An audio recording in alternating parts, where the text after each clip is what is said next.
Oi, gente, boa noite a todos e a todas. Estamos começando mais uma edição do Papos Produtivos, a quarta edição, e hoje a gente vai receber Paula de Renault, que vai conversar com a gente dessa troca. E antes de mais nada, eu quero explicar que o projeto é uma iniciativa da Pró-Reitoria de Extensão e Cultura da UFPE, através do Centro Cultural Benfica, que é uma série de encontros mensais com produtores culturais experientes para trazer essa troca, né, com o público que tem interesse em produção cultural. A gente iniciou em setembro e vai até o mês de janeiro de 2021.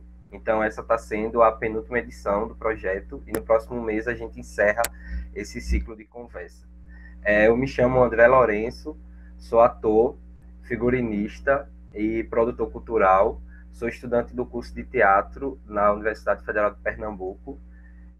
Faço parte da equipe, né, do Benfica, do Teatro Joaquim Cardoso, que idealizou esse projeto e a gente está caminhando com ele, juntamente com os produtores e colegas de trabalho Danilo, Juliane e Claudiane, que estão aqui diretamente assistindo e indiretamente nos bastidores, organizando mais uma edição, e pela coordenação de Milena Marques, que é a chefe que organiza nossas ideias loucas para esses projetos, para passar, né, essa questão da cultura para o público, principalmente nesse meio da pandemia, como é que a gente vai discutir esses assuntos em casa.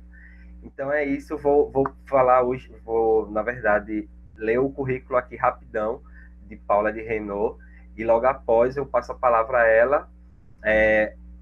A dinâmica do encontro funciona da seguinte forma: 40 minutos com um produtor, produtora convidada, e vai conversar, vai explicar. A Paula já preparou uma sequência de assuntos para conversar com todos nós, né? E após isso, vamos dar um tempo de 30 minutos para rolar uma troca de perguntas. Aí, se você tem alguma dúvida, você tem a opção de ligar o áudio e o vídeo e fazer a pergunta, ou se preferir, você pode digitar pelo chat aqui, que depois eu vou ler e pode rolar essa troca. Você aponta entre você e Paula, você pode falar diretamente com ela, você vê a melhor opção, tá bom? Paula de Renault é atriz, produtora e diretora da Remo Produções Artísticas desde o ano de 1983. Produziu diversos espetáculos de teatro, incluindo 2 coproduções internacionais. Também atua na produção de programas para a televisão e projetos sociais ligados ao teatro. Esteve à frente como curadora e produtora do Janeiro de Grandes Espetáculos por 17 anos, e hoje ela produz o Reside Festival Internacional de Teatro aqui em Pernambuco, que está na sua segunda edição. Idealizadora, produtora e gestora do Teatro Armazém 14 por 11 anos, e curadora do Festival Internacional de São José do Rio Preto em 2014 e o Festival de Teatro Brasileiro na 20ª edição no ano 2019. Representa a rede de produções culturais da América Latina e Caribe em Pernambuco, e é representante de teatro e ópera no Conselho de Políticas Culturais de Pernambuco. O currículo dela é bem pesado, bem rico, e isso é muito massa. Paula, quero agradecer muito todos nós que fazemos parte do projeto Papos Produtivos, agradecemos a sua participação e passe para nós todas essas suas informações, ensinamentos, que estou aqui com papel e caneta na mão para anotar. E agora eu passo a palavra para a Paula de Renault. Tá, André. Boa noite aí todos. É um prazer enorme, Milena. Obrigada aí por essa coordenação maravilhosa e de estar colocando essa galera para trabalhar e trabalhar nesse caminho tão bom que é essa ligação, essa conexão, né, da universidade com o mundo lá fora, né, com a realidade, com o mundo lá fora, e é tão bom isso. Parabéns aí pelo projeto de vocês, estou muito contente desse convite, fiquei muito honrada, né? E me avisa aí, André, quando faltar uns 10 minutos, que eu falo demais, senão eu. Aí, quando eu souber, eu vou agilizando, tá? E aí, nas perguntas também, a gente vai surgindo. Se eu esquecer alguma coisa, vocês vão me dando algum toque, alguma coisa. Mas, assim, eu escolhi esse tema o artista como agente cultural, porque eu sou atriz, e, na realidade, a produtora só existe porque existiu primeiro a atriz. Então, eu queria ser atriz, eu fazia cursos de teatro e tal, e ninguém nunca me chamava para trabalhar, e eu tinha aquela vontade de aprender e de estar no palco, e ninguém me chamava, e aí eu me arretei depois de um tempo, eu falei, sabe de uma coisa, eu não vou esperar mais ninguém não, dá não, 24 anos, estou muito velha, eu vou, eu vou me embora, vou abrir meu caminho, sabe? Eu não vou ficar esperando, não. E aí eu fui abrir uma produtora, fiz até uma coisa bem estranha, porque era sem fins lucrativos, mas era um contrato social, que nem podia. Mas consegui legalmente abrir sem fins lucrativos, escolhi o melhor elenco, eu me apaixonei por um texto na época, em 1983, gente. Ninguém de vocês aí era nascido. E aí, justamente nessa época, em 83, eu passo por uma livraria e leio um texto chamado Patética, de João Chaves, que era sobre a história de Vladimir Herzog. Esse livro foi lançado em 77, tinha sido confiscado, tinha acabado o concurso e a Polícia Federal passou por lá e já apreendeu o volume, os livros, né? Não tinha internet, então já apreendeu, e isso foi liberado um tempo depois. Inclusive, quem escreveu o livro foi o cunhado de Herzog. E aí, por coincidência, eu achei esse texto, me apaixonei, esperei 2 anos que ele fosse liberado. Aliás, esperei, foi em 82, eu esperei até 83 que ele fosse liberado, e montei chamando só um elenco top, todo mundo que eu queria aprender com eles. E aprendi, inclusive, Germano Raiuti, que é uma pessoa que eu devo até hoje isso, porque chega uma jovem de 23 anos, 24 anos, e fala, olha, eu vou montar um espetáculo, eu queria que você trabalhasse, quero que você confie em mim. Então, imagina meu poder de persuasão com Germano Raiuti para fazer com que ele topasse ele entrar no espetáculo que era a minha primeira produção, só que o tema era sobre a família judia do Herzog, e foi muito maravilhoso. Eu sou muito amiga de Germano e assim, devo isso a ele, muito, essa credibilidade que ele me deu. Bom, e montei esse espetáculo, logicamente que foi um fiasco de bilheteria, porque em 83 a ditadura acabou oficialmente em março de 85, de 84, né? Não, março de 85. Eu ainda peguei a censura, o censor indo para lá, assistindo o ensaio e cortando o texto. Tinha que ter um carimbo ainda disso, gente. Foi uma coisa totalmente tão absurda. Mas, bom, e aí eu fiz dessa forma, e vocês perguntam, sim, mas e na época você captou como? Como era o dinheiro? Gente, eu não queria saber disso, não. Eu começava a fazer, eu falava, eu vou fazer, depois o dinheiro vem de alguma forma, o dinheiro vai vir aí atrás, de um jeito eu vou arrumar. Então, era uma coisa totalmente louca. Agora, eu era 24 horas por dia fazendo isso, pensando como é que eu ia permutar isso, daquilo, aquilo. E isso é um universo que eu desconhecia totalmente. Eu nunca tinha produzido. Eu queria estar no palco, era uma atriz que queria estar no palco. Né? Então, assim, quem fez meu cenário, meu figurino foi Milton Bacarelli, que virou para mim e falou, você não pode fazer isso, você vai fundar seu espetáculo. Né? Você é uma pessoa que não pode, é a primeira vez que está pisando no palco, é a primeira vez que está produzindo, mas só que com 24 anos, vocês sabem disso, a gente pode tudo, a gente é tudo e ninguém vem dizer que você não faz, porque você faz, sabe? Eu olhei para Milton Bacarelli e falei, beijinho, deixa para lá, sabe? Eu lhe respeito muito, mas vou continuar. E aí fui na estreia, ele me deu um abraço, assim, como dissesse, pô, sabe, valeu, realmente achei que você não fosse, mas você fez, hein? Bom, e aí as minhas outras produções foram nesse mesmo estilo também. Achei um texto, me encantava, eu tinha que me apaixonar pelo texto, e vamos. Então, assim, eu só mudei essa coisa que me deu muito prejuízo, que eu tive que trabalhar um ano para pagar dívidas, já vendi uma moto minha para pagar, porque para mim era fazer. E essa coisa foi indo até que eu parto para alguma coisa por sorte, mais comercial, que foi Bessa-me Muito, de direção de Pimentel, e que era um texto comercial e que vendia, e aí eu ganhei dinheiro com teatro pela primeira vez em 88, depois Salto Alto em 90, que era um teatro de revista, mas era na vida. Comecei a entender cotas, como é que eu vendia cotas, como é que eu fazia essa produção, como é que o dinheiro entrava. E tinha uma coisa sempre que era, quando eu comecei a ganhar dinheiro, tinha uma história que eu me sentia culpada porque eu ganhava. E quando a produção era mais tranquila, eu me sentia culpada, achando que eu não era merecedora do dinheiro, porque eu não tinha sofrido tanto, sabe? Isso é uma síndrome, um problema de terapia. Mas era porque tudo sempre, desde o começo, foi tão sofrido, e era um desgaste, era uma coisa que era uma vida para você fazer, que quando vinha fácil, você dizia, não veio tão fácil, por quê? Sabe? E aí, gente, o que eu quero chegar com vocês, que eu não vou contar aqui toda a história, senão né, André viu aí, eu vou falar que só. Mas aí, assim, o que eu queria, quando eu falo isso, o artista como agente cultural, é que eu quero situar a partir dessa minha experiência. Então, assim, eu posso dizer, gente, eu vim aqui para dar o meu exemplo para vocês de como fazer. Não, eu vim aqui para dar um exemplo para vocês de como não fazer e não começar, porque não é dessa forma, sabe? Porque não pode ser assim, principalmente hoje, né? A gente está vivendo, são outros tempos, são outras informações, são outros acessos, a gente tem muito mais possibilidades e a gente pode sim começar de outra forma. E essa história de que não ganha dinheiro, que é culpa, isso não existe.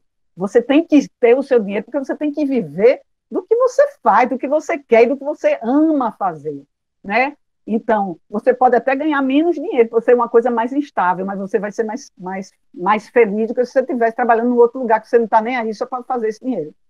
Mas aí, eu queria, vou passar aqui para os slides, vou compartilhar a tela, porque eu queria ficar mais fácil, que eu vou num roteiro, aí eu não me perco.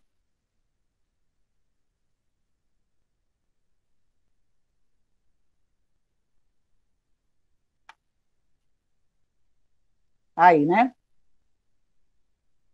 Bom, aí, gente, a gente vai falar sobre. Aí eu vou falar sobre esse agente, sabe? Quando eu falo o ator, agente cultural. Então, o que é esse agente cultural? O agente cultural, quando a gente fala o agente, é aquele fomentador, é aquele que faz a difusão, é aquele incentivador da cultura, né? É aquela pessoa que faz tudo isso pela cultura. E aí eu tenho dois exemplos na prática do agente cultural, que é o produtor e o gestor. E a gente tem uma diferença nisso, né? A gente tem uma diferença nisso, é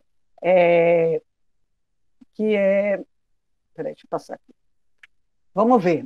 O produtor cultural. Então, o produtor cultural é aquele que cria o evento e é aquele que administra aquele evento, né?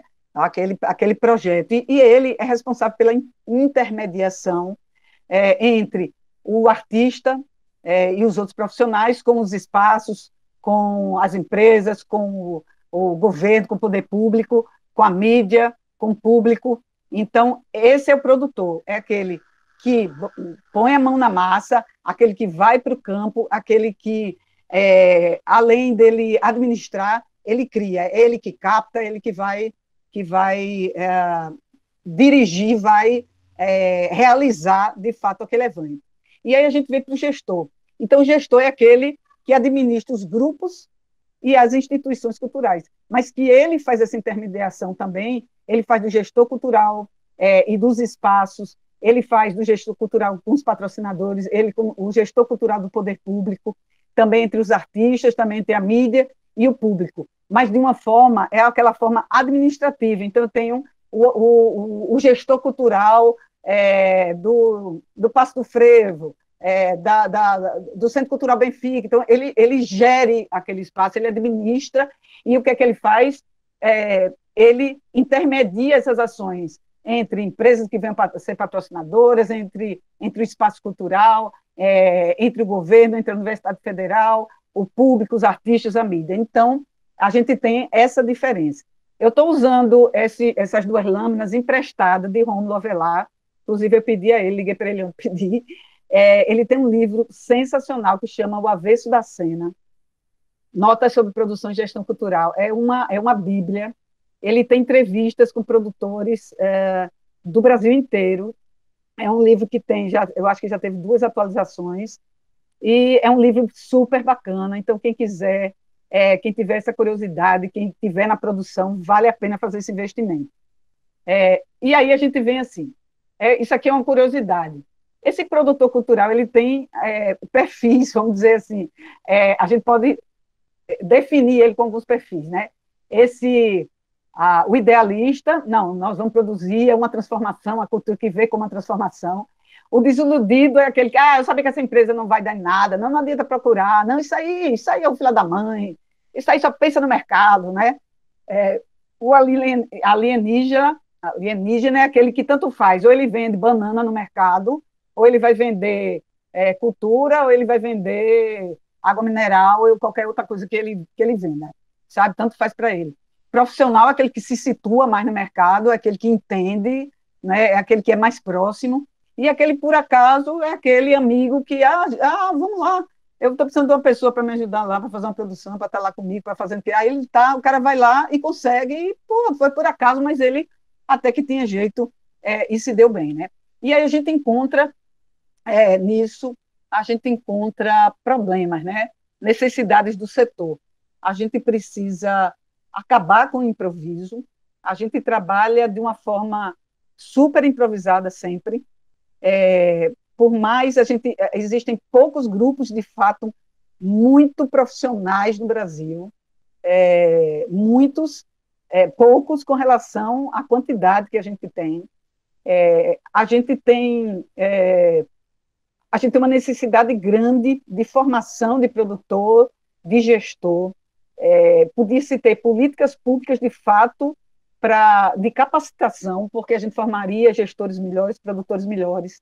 E aí, quando a gente pensa, inclusive, quando a gente fala de política pública, a gente começa a falar que o município precisa de uma secretaria de cultura, que o município tal não tem secretaria de cultura, tal lugar não tem, tal lugar não tem. E aí se monta uma secretaria de cultura, vamos dizer, uma fundação de cultura, seja lá o que for, que vai pensar a política pública, que vai executar a política pública, e aí se coloca como presidente dessa fundação, como secretário, uma pessoa nada a ver, né?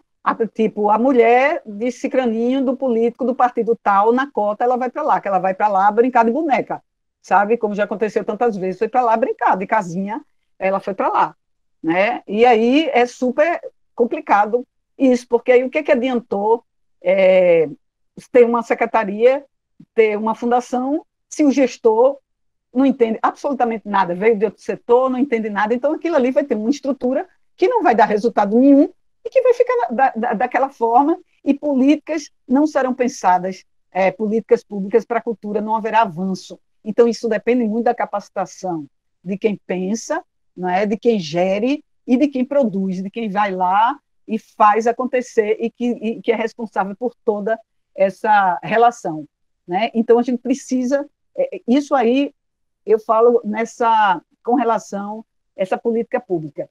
E a gente, como produtor, existe uma falta de fato, de uma profissionalização desse profissional. Então, por exemplo, quase toda semana uma pessoa liga para mim, primeiro querendo saber quem capta, segundo querendo saber quem é que elabora projeto, segundo querendo saber quem é que poderia fazer a produção daquele evento dele porque ele não pode, que não sei o quê, não sei o quê, não sei o quê.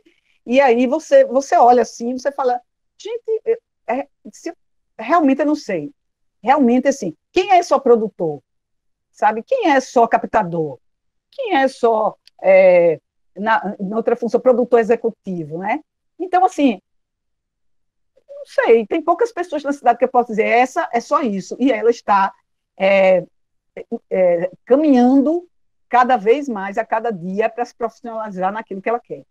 Então, a gente tem um problema do improviso muito grande, e na cultura existe uma improvisação e essa confusão inteira do não profissionalismo, e tanto é que isso aí é refletido nos dados. A cultura, a gente não tem dados suficientes para a gente poder ter um perfil do que realmente nós somos, quantos somos, o que fazemos, né?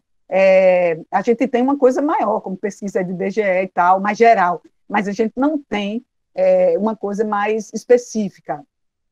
E aí a gente vem, isso, na produção e na gestão, de uma forma geral, como é que a gente encontra esse profissional ideal?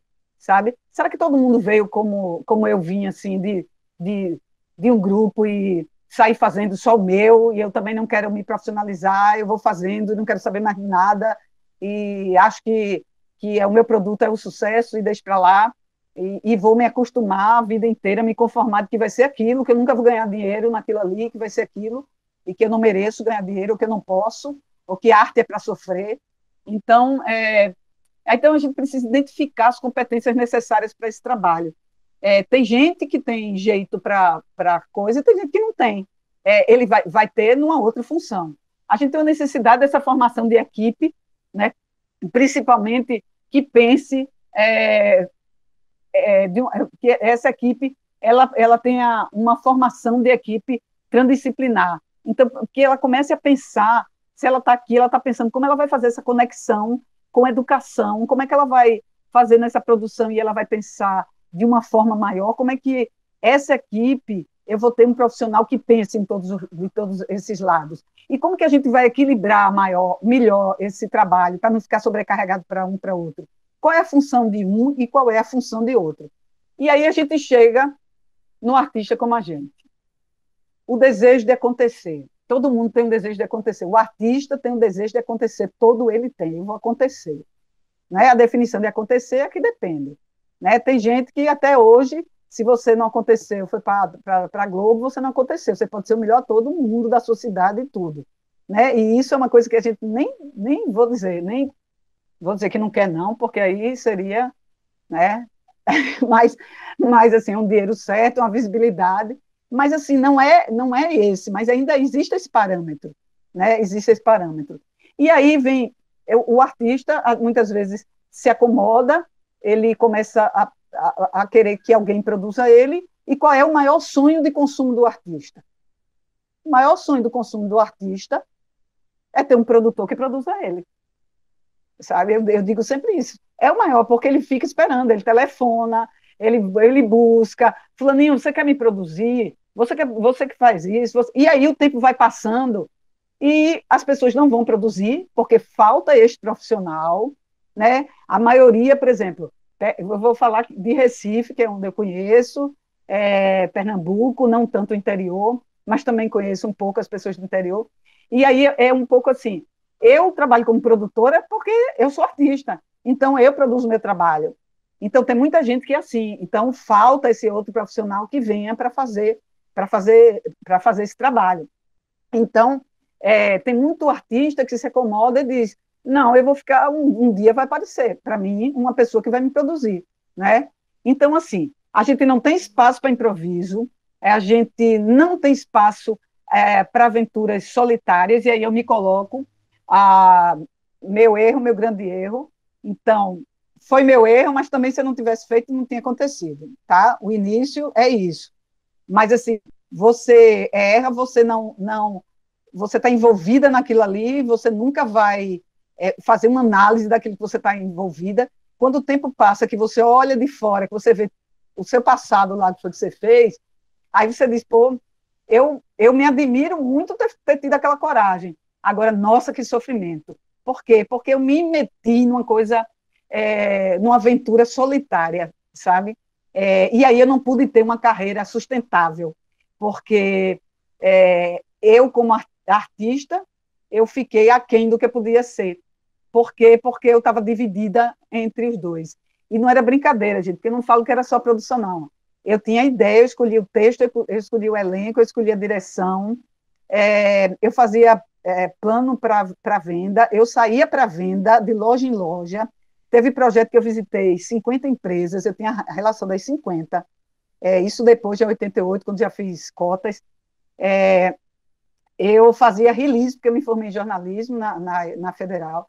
Então, assim, eu mesma fazia o release, eu mesmo ia comprar figurino, cenário como figurinista e tal, eu ia nas gráficas, eu negociava toda a parte de promoção, então tudo era eu. E aí, na hora do ensaio ainda levava o lanchinho. Então eu quero que vocês me digam como é que uma criatura pode chegar no ensaio depois de um dia desse, entrar para ensaiar, e o diretor virar e dizer, concentre-se. E pior é que como eu nunca gostei de ser chamada a atenção, eu me esforçava, eu nunca chegava, eu nunca dava um bocejo, sabe, para dizer que eu estava cansada. Nunca, porque não podia parecer isso, porque eu era produtora. E eu sabia que o diretor estava de olho em mim para dizer: ai meu Deus, que bagaço, lá vem essa mulher. E por outro lado, outros diretores que eram amigos, que entendiam a minha posição, eram condescendentes comigo. Aí o que acontece? Eles não exigiam tanto de mim como atriz, como deveriam. Então, meu trabalho sempre ficava abaixo do que eu poderia dar, muito abaixo. Então, o meu trabalho de atriz foi ficando, eu fui crescendo como produtora, me dando a chance, porque eu sempre, obviamente, que eu só produzia para mim, quer dizer, eu estando no elenco, eu nunca produzi nada para outras pessoas, só para mim, eu estando participando no elenco. Então, ficou essa lacuna, assim, essa falta de desenvolvimento para mim como artista. E aí, a gente precisa trabalhar, e eu entendi isso, mas já há muito tempo depois, depois de 20 anos, que eu entendi que não se pode trabalhar sozinha, né? E eu também, a minha experiência de trabalhar sozinha também é porque eu tive uma decepção com a primeira produtora, uma parceira que eu fui trabalhar, e que foi terrível, foi uma coisa muito absurda. E aí eu fiquei um pouco traumatizada, e aí falei, sabe de uma coisa, eu vou encarar isso mesmo, e vou lá e faço. E aí a gente precisa o quê? Depois do desejo de acontecer, de acabar com esse sonho aí meu sonho de consumo é que caia um produtor. O artista, eu acho que tem que botar a mão na massa. Ele precisa entender o trabalho dele, ele precisa entender um grupo, vamos supor que ele trabalha com um grupo, e ele precisa entender aquele grupo, um grupo de teatro, de música, de dança, ele precisa entender aquilo ali, e ele precisa entender como é que aquilo ali vai se organizar, né, para depois eu poder vender o meu produto. Como é que eu vou me vender? Se eu sou meu produto, como é que eu vou me vender? Né? E aí, aonde você vai encontrar essas pessoas? Você vai botar anúncio no jornal, mas se você não conhece, aí vem um outro problema, que foi esse problema que aconteceu comigo no começo. Uma pessoa que não tinha afinidade comigo veio trabalhar comigo num projeto que era a paixão era a minha vida. Era a minha vida. Então, a pessoa pisou na bola. Então, assim, eu acho que dentro do grupo que você trabalha, você tem que entender as pessoas. Às vezes você encontra uma pessoa no grupo que tem um potencial maior, que você observa, você diz, não, essa pessoa aí, ela é boa de venda, sabe? Ela é boa de negociar, ela é boa, eu vejo nos argumentos dela, essa pessoa pode ser a que vai buscar patrocínio, sabe? Outra que redige melhor. Então, não bota essa pessoa para fazer campo, não, bota essa pessoa para escrever projeto, sabe? Coloca ela nos cursos de funcultura, bota ela para estudar, para ela entender as leis, para ela entender tudo o que ela pode fazer, mas porque ela vai entrando nisso. Tem uma pessoa que cuida direitinho das contas, pode nem ser a total do grupo, mas pode ser até uma vizinha sua, que você conhece, se dá bem com ela, faz, menina fulaninha, olha as dívidas da casa. É ela que faz tudinho. A mãe dela mesmo diz que ela pega as dívidas da casa, faz, ela organiza. Essa pessoa não pode ser uma que vai cuidar dos seus orçamentos, da sua contabilidade, né? E aí a gente tem que ter os cuidados, sabe? Aí eu chamo a atenção. Vamos descartar o preconceito da estruturação das atividades de produção e gestão em bases profissionais, que provoca necessariamente conflito com o criativo. Dizer, não, olha, isso aqui não. Se eu preparar isso aqui para venda, isso aqui vai atrapalhar, porque artisticamente, porque eu quero fazer isso, porque minha viagem vai ser aquilo ou aquilo. Olha, você pode viajar para onde você quiser, tá? E da forma que você quiser. O produtor não vai se meter, a gente vai falar nisso um pouquinho mais adiante, mas assim, você tem sua liberdade de criação. Agora, você não é obrigado a mudar aquilo porque o mercado vai lhe pedir. Você pode adaptar aquilo ali, você procurar aquilo ali, aliás, procurar qual é o mercado que vai ser compatível com o que você está apresentando. Sabe? Eu faço um espetáculo cabecíssima de um tema que de jeito nenhum ninguém vai vender. Não vai se vender, sabe? E aí o que acontece? Não tem o mercado. Não é mercado, gente. Então vamos procurar qual é o seu nicho, sabe? para onde que você vai vender aquilo? Que público vai consumir aquele produto seu? Porque tem público para todo mundo. E não você dizer que mercado é uma coisa que faz mal, né? Então, existe uma coisa que se chama organização, você se organiza, você planeja, você forma equipe, né? E, ao contrário, você vem, forma equipe, você planeja e você joga para o mercado depois, quando você planejou, como você discutiu a ideia. E aí, pronto, foi isso aí que eu já disse. Aí descobri onde é que está o mercado, viver conexões significa toda hora eu estou pensando em conexões. Então, dentro do grupo, você precisa de uma pessoa assim, de uma pessoa ligada, de uma pessoa que diga assim, rapaz, eu conheci fulaninha hoje, e fulaninha não sei da onde, mas ela pode me fazer um contato com não sei quem, aí tarara, aí anota, sabe? Anota em algum canto. Eu já ia dizer, pega o caderninho, mas pega o seu celular e faz. É porque eu tenho pavor. É mais fácil eu perder alguma coisa no celular e apagar do que eu perder meu caderninho. Então, assim, eu tenho um caderninho só dos absurdos do Fucultura, eu tenho uns de dicas da internet, o que é que eu faço, e tem outras coisas mais que importantes. Eu tenho um caderninho com essas abas todas, mas não tenho isso no computador. E aí, assim, conhecer bem esse seu universo de atuação. Eu estou atuando, eu faço teatro, então, assim, que teatro é esse em Recife? Quem já fez? Quem foi? Quem produziu? Quem fez teatro? Quem foram os grupos? E hoje em dia, quem faz, aonde faz, quem tem espaço, né? Dominar os termos técnicos, os processos de produções, referências históricas, que é isso que eu estou falando. Então, você entra no Teatro Mar Camarote ali, olha, esse teatro aqui é Mar Camarote. Pô, aí você nunca vai perguntar quem foi Mar Camarote, sabe? Você nunca vai perguntar quem foi. Então, assim, eu falo disso, desse entendimento, de não deixar para depois, de buscar essas informações, saber como são os processos de produção, estar por dentro dos mecanismos de financiamento à cultura, saber que financiamentos são esses, e essa participação na construção de políticas públicas para a cultura é importantíssima. Então, assim, aí vocês me perguntam, aí vocês falam assim, sim, mas aí o cara vai entender, vai falar tudo isso, vai entender tudo isso, ele vai quando criar?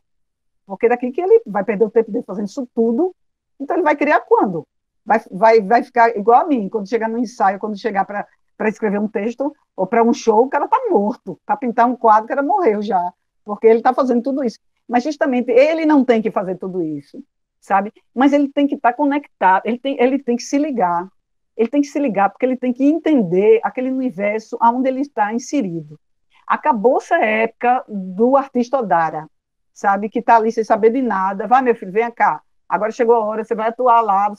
Não existe espaço para essa pessoa, sabe? Não existe espaço para essa pessoa. Aí é como você ter um contador, e isso acontece, gente, assim, muito. Você tem um contador, aí você contrata o contador, fazer contabilidade da sua produtora. E você não entende absolutamente nada de contabilidade das microempresas, do MEI, etc, etc. Você vai perguntando, o cara vai dizendo, você vai entregando os projetos de cultura, o cara vai fazendo. E você não sabe nem para onde vai. Mas o cara também não está acostumado com leis de incentivo, sabe? Então, o que acontece? O cara vai dar um furo. E quando você perceber, vai ser para ele, não, vai ser para você.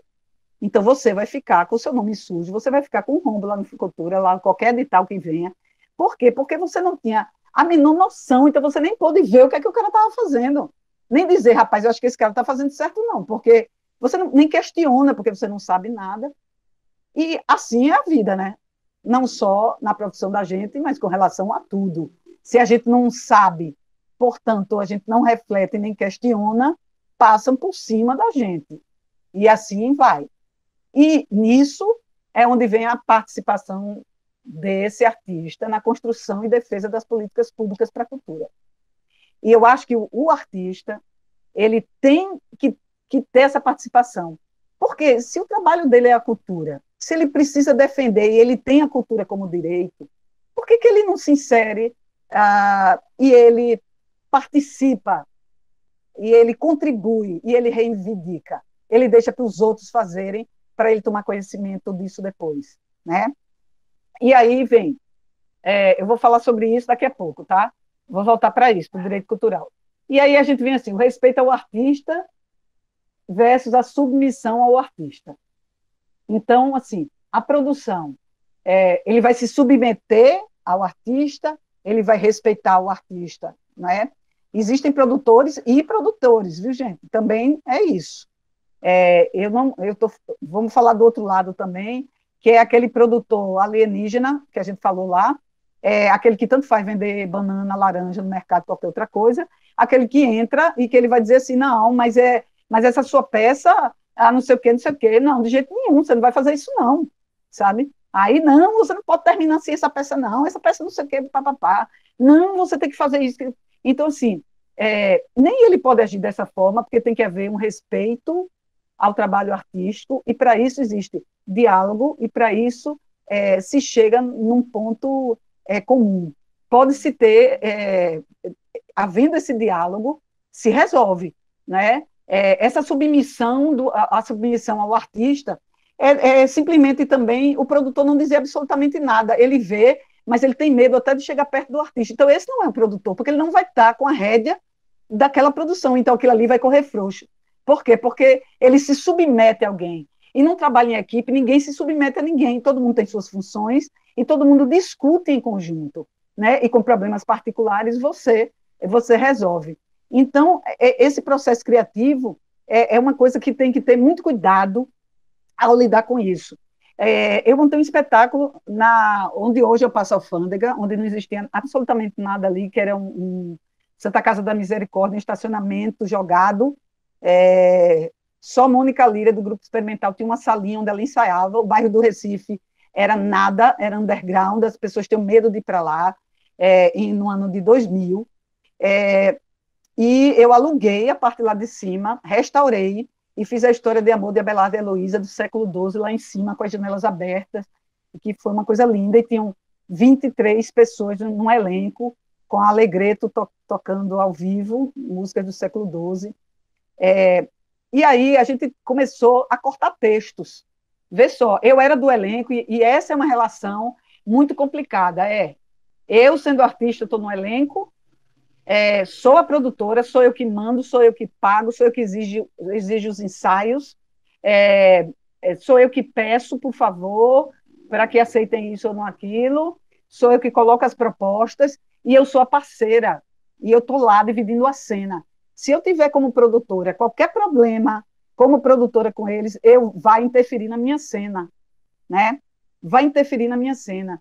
E eu tive tanta sorte a minha vida inteira, e aí essa sorte é mais ou menos. Por quê? Porque eu acho que eu sempre tive um feeling, uma coisa assim para as pessoas. Então, todos os elencos que eu tive na minha vida até hoje, eu nunca tive problema com ninguém. Com ninguém. Então, sempre foi uma relação sensacional. E esse espetáculo tinha 23 pessoas, era Marco Camarote, Conceição Camarote, Carlos Carvalho, era Ivonete Melo, Ivo Barreto, por tanta gente, sabe, gente que fez teste, que hoje em dia está aí bombando e fez teste para entrar. E aí, correu tudo tão legal com essas pessoas, a produção foi tão tranquila, foi uma coisa tão maravilhosa, que eu disse, gente, eu acho que eu vou morrer, eu acho que eu vou ser atropelada ali quando eu passar, porque eu estou vivendo uma coisa aqui que eu nunca vivi, né? Não sei e tal. Mas era assim, a gente teve que cortar textos, o diretor tinha que cortar texto. E aí, para o ator, né, cortar texto é mesmo que matar. Mate, mas não corte meu texto. E aí era aquela coisa. Então, na hora, eu pedi ao diretor, conversava com ele antes, para que ele conversasse direitinho, para que ele não chegasse impondo, que ele explicasse, parará, parará. E quando acabava, o que ele dizia, sempre tinha crise de choro, sempre tinha o revoltado, o triste, o desesperado e tal. E aí, no outro dia, eu, como produtora, mandava flores para aquele ator, sabe? Eu mandava flores para ele, dizendo, sinto muito seu texto, mas você vai arrasar, mesmo com o seu texto mais curto, não sei o quê, não sei o quê. E isso fortalecia essa relação da gente, porque eu tinha um cuidado também dessa relação, porque essa relação não podia me afetar também. E quando a gente foi para o Armazém 14, que foi quando a gente saiu de lá, porque iam começar as obras do shopping, e eu fui para o Armazém 14, passei 6 meses lá atrás de político para ver como é que eu alugava, e terminei, não foi com politicagem nenhuma, perguntei quanto era metro quadrado, era X, eu pagava R$ 3.000 por mês, aluguei, e montei o espetáculo e abri como teatro, em setembro de 2000, que fiquei até 2011 no Armazém 14. E é uma pena, porque eu acho que a maioria de vocês nunca nem viu como é que era, e é uma pena o que fizeram naquela marmotagem que fizeram ali daquele Armazém 14, do Itaipava 14. Mas, bem, quando eu entrei lá para aquele espaço, o espaço também era meu. Vê só. Aí eu era atriz, aqui trabalhava, eu era atriz, a produtora do espetáculo, e era a gestora do espaço. O espaço tinha 300 mil problemas, a gente não tinha climatização, aí botava no meio, as arquibancadas no meio do combogó, dos dois combogó, do rio, assim, dá para o ar circular, né? Os ventiladores eram ventiladores acoplados nos braços da arquibancada, porque quando a gente carregava a arquibancada igual pau a gente fazia igual jangada. Os ventiladores iam junto, e aí, quando eu estava em cena, que a pessoa se abanava, acabou-se minha cena. Aí eu chamava, no intervalo, numa coisa que eu saía de cena, no meu intervalo de cena, eu saía e falava, chama fulaninho, chama Fernando, que era meu funcionário lá, fazia, Fernando, abre mais aquela cortina, abre mais o toldo, porque o povo está morrendo de calor. Agora, imagina, gente, imagina o sofrimento da pessoa nessas três funções. E aí, eu só saquei isso quando a gente foi fazer uma turnê com esse espetáculo por várias cidades do Brasil. E eu descobri coisas na personagem que eu não tinha descoberto durante um ano de espetáculo, sabe? E aí eu falei, gente, eu não estou tirando proveito disso, gente, é isso, é aquilo. Porque eu tinha uma pessoa que era as pessoas da turnê, que eram produções externas, festivais que estavam produzindo. Eu fazia só a produção local, que era mais fácil, a produção de viagem. O lugar não era meu, tanto fazia, eu não me incomodava se desse público ou não desse, porque a gente já estava pago. Então, foi um salto, um salto. E aí, toda hora eu ficava, gente, eu preciso me concentrar. Eu até contei isso outro dia lá para o pessoal da aula de Mary, que aí eu ficava tão me cobrando essa concentração, que eu dizia, não posso atuar assim, vai ser meu último trabalho, eu jamais farei isso de novo. Que eu estava na coxia, eu estou na coxia, sim, eu falei, gente, como eu estou hoje, como eu estou concentrada, gente. Eu estou um abalo na minha concentração. Nossa, como eu estou feliz comigo mesma. E eu pensava tanto nisso, que deu a deixa, eu não entrei, porque eu estava lá me vangloriando, como eu estava linda, maravilhosa, concentrada, sabe? E aí, assim, eu chegava ao cúmulo de uma cena que eu tinha que me preparar para chorar diante. Tinha hora que eu vinha no meu pensamento, sem eu querer, minha gente, vinha um pensamento. Será que Beta era a camareira que vendia coisa no bar? Eu falava, será que Beta trouxe Dréia para vender e trouxe as coxinhas? Entendeu? Então, total loucura, eu comecei a ver onde é que eu estava entrando nisso, e olha que eu já tinha melhorado, porque eu já tinha outras pessoas trabalhando comigo, mas a carga toda era grande, principalmente a do espaço, né? Então, quem é esse ser que era eu no meio disso tudo? Sabe? Que desenvolvimento é esse meu como artista no meio disso tudo? Por uma desorganização, né? E aí a gente vem diante dessa divisão de trabalho, uma pessoa que possa achar soluções e pensar conjuntamente em equipe, e você adequar o produto que você tem ao que você quer vender.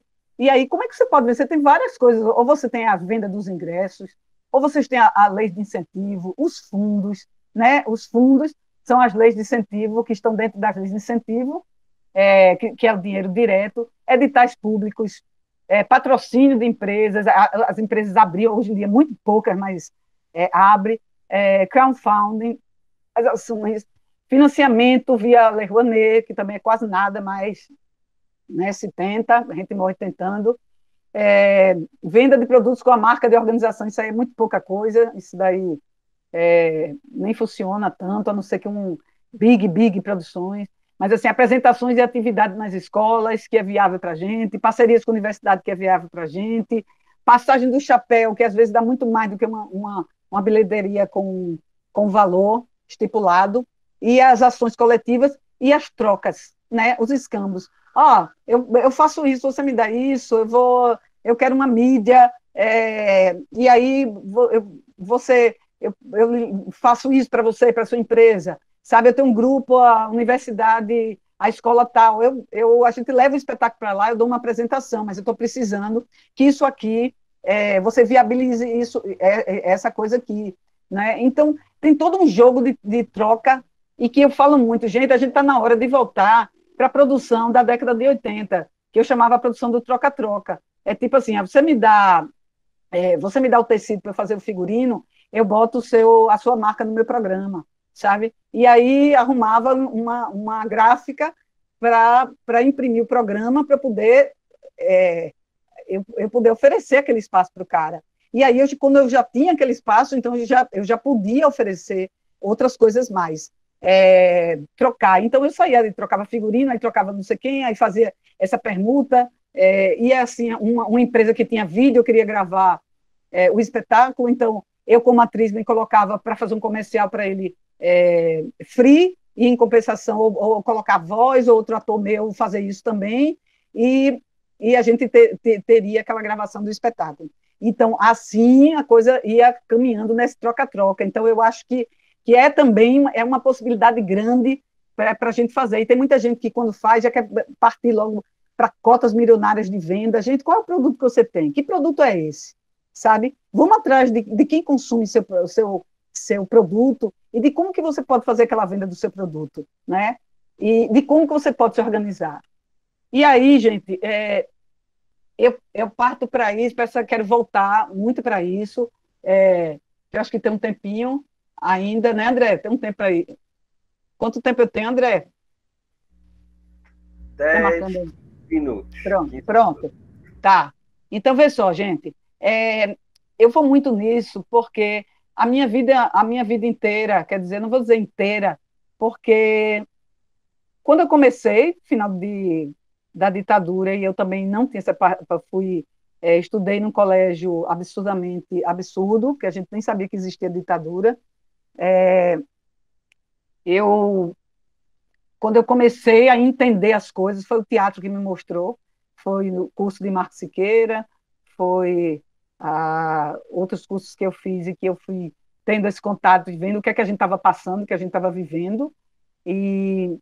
Bom, só que quando eu comecei a participar, por exemplo, eu tive um filho em 92, e aí eu parei com essa minha doidice, sabe, de jogar para cima e de ficar devendo a Deus e o mundo para fazer os espetáculos. Então eu falei, eu só volto agora quando tiver uma estrutura. Então passei 5 anos sem produzir, voltei quando voltou a lei de incentivo, e aí eu voltei para esse projeto do Passa Alfândega, com toda uma ideia pensada, preconcebida, de que tinha que sair do teatro, que tinha que ser um espaço diferente, que as pessoas estavam cansadas de ir para teatro, etc, etc. Então, e voltei com uma base, e aí comecei a produzir totalmente diferente. Primeiro captei, depois eu ousei no projeto, depois eu captei, e depois eu saí fazendo as contas, vendo o que eu podia ou não fazer, e fazendo. Foi uma virada muito grande. E aí comecei a ver os problemas que tinham as leis de incentivo. E daí eu comecei a entrar em grupos para a defesa dessa lei de incentivo. Então, eu participei do grupo, nós ficamos 2 anos dentro da Assembleia Legislativa para mudar o que é hoje o Funcultura. E que a Funcultura hoje não é tão bom, quer dizer, não é bom, mas ele podia ser melhor, porque desde a época ninguém ouviu direito, cortaram a lei pela metade, que a gente fez. A gente passou 2 anos brigando e a gente participou literalmente da construção e da escrita da lei antiga. E de lá para cá, eu não tenho parado de batalhar por isso. Eu não tenho parado. Hoje eu tive uma reunião de 2 às 6 horas da tarde no Conselho de Política Estadual, que eu sou conselheira de Teatro e Ópera, onde questionei várias coisas da LAB, questionei imposto, etc, etc. Essa construção da LAB a gente está fazendo junto. Então, a gente tem esse direito, né? O direito... por que a participação na vida política é considerada um direito? Então, a gente vê isso aqui que eu não vou ler, que vocês estão lendo, né? Então, a importância, é um direito que a gente tem, isso está em Constituição, e aí eu vou mostrar para vocês aqui, na Constituição de 1988, o que é que o Estado garante para a gente, e a gente, com essa garantia em lei, a gente tem que reivindicar. Nossa, e como as coisas melhoraram, e como as pessoas estão mais conscientes, e como as pessoas estão buscando seus direitos, suas igualdades, as diversidades, buscando, de fato, o respeito às diversidades. Então, se a gente não tivesse, se não tivesse pessoas como esse grupo que foi alterar a lei, se não tivesse isso, é, estaríamos no mecenato com as empresas roubando, porque isso aí é um outro capítulo, né? Foi um escândalo na época, não passou para o fundo porque foi todo mundo bonzinho, não, porque tinha, inclusive, gente da Fazenda envolvida em esquema de corrupção com relação ao mecenato. E aí houve tudo isso. Então, a gente chega, existe um Plano Nacional de Cultura, né? Esse plano tem uma duração de 10 anos, esse plano ele está dentro da Constituição, é uma lei, e ele serve para a defesa e valorização do patrimônio cultural, promoção e difusão dos bens culturais, democratização de acesso. É como se fosse a nossa Bíblia dentro da Constituição. E que, por sinal, vai vencer agora, dia 31, e aquele Bozo, aquela coisa triste, ele fez uma coisa que foi, ainda não entendi por quê, porque eu não tive tempo de ler, que ele prorrogou o plano, porque o plano ia acabar agora e ia acabar muita coisa e ir embora com esse plano. E ele tinha essa vigência de 10 anos. E aí a gente entra no Sistema Nacional de Cultura. O sistema, ele foi, em 2012, ele foi inserido na Constituição. O plano, o sistema é um sistema de gestão e promoção de políticas públicas, né, de cultura. Então, ele pressupõe uma ação conjunta entre os entes federativos. Então, que município, Estado e governo federal trabalhem juntos numa mesma ação. E isso é o princípio da economicidade e da eficiência que chama no orçamento público, né? E aí é como, por exemplo, a Lei Aldir Blanc. A Lei Aldir Blanc foi um exemplo disso, por isso que as pessoas falavam, o sistema nacional a gente vai poder implementar, porque nunca foi implementado. E aí, esse sistema é isso. O governo federal mandou dinheiro, o dinheiro foi para a conta de um fundo do município, do estado, né? Cada um gera o seu dinheiro, tem uma conexão entre eles, se o dinheiro de um daqui sobrar, passa para o outro, então as ações são conjuntas para não fazer a mesma coisa, então eles não fazem a mesma coisa, eles dividem os dinheiros. Isso eu estou falando de uma forma geral, né? Bem para se entender. Então, o que é que constitui nesse Sistema Nacional de Cultura? Os órgãos gestores, os conselhos de política cultural, as conferências de cultura, então, conferências pelo Brasil inteiro, por linguagem, por setor, por região, e aí é onde a gente chega no CPF da cultura, que é no sistema para você, para o município, ele está inserido, para o Estado, no Sistema Nacional de Cultura, onde ele pode ter esses privilégios, vamos dizer assim, dessa organização toda colaborativa, ele tem que ter um conselho de cultura, um plano de cultura e um fundo de cultura. Foi por isso que todo mundo se desesperou na Lei Aldir Blanc e correu. Aí as prefeituras não tinham fundo, vamos fazer um fundo correndo para fazer um fundo, porque achavam, e se houvesse de fato, fosse implementado, o dinheiro só iria para o fundo, não iria para canto nenhum, só para o fundo. E aí vem, a gente, hoje em dia, em Pernambuco, o que a gente tem? A gente tem um plano, a gente tem um conselho, e o fundo não é o Funcultura. Se diz que é, mas não é. Tanto é que se o dinheiro da Aldir Blanc fosse para um fundo, iria para o Funcultura, e a lei do Funcultura diz que tudo que entra lá é dividido, X% para audiovisual, X% para arte cênica, X% para música, aliás, para audiovisual, para o geral e para outra coisa lá, que eu não sei o que é, que eu não me lembro.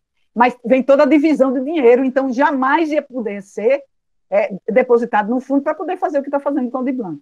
Então, o Estado precisa legitimar, criar um fundo, porque é sensacional e muito bem pensado, que foi no governo Lula, Gilberto Gil, sensacional na época, se resolveu e se teve ideias fantásticas, Célio Turino, para a gestão de cultura. Tá? Então, gente, é isso. Então, eu queria dizer que...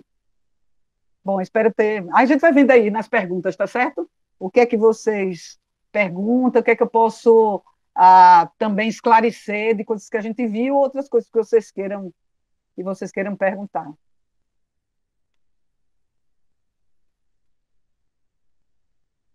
Agora deixa eu... Então, gente, já que Paula explicou, já trouxe suas vivências, relatos, agora a gente vai abrir o espaço para perguntas, aí vocês podem fazer aqui no chat mesmo, ou vocês podem ligar a câmera e o microfone e fazer perguntas diretamente para Paula, que temos um tempinho ainda. Só não me pergunte no chat, porque eu tenho essa dificuldade absurda. Eu já estou me achando o máximo com essa apresentação que eu fiz aí, dividindo essa tela. Já estou achando que eu sou uma pessoa totalmente tecnológica. Não se preocupe, quem fazer a pergunta no chat eu leio para você e você Tá, responde. tá bom, tá bom.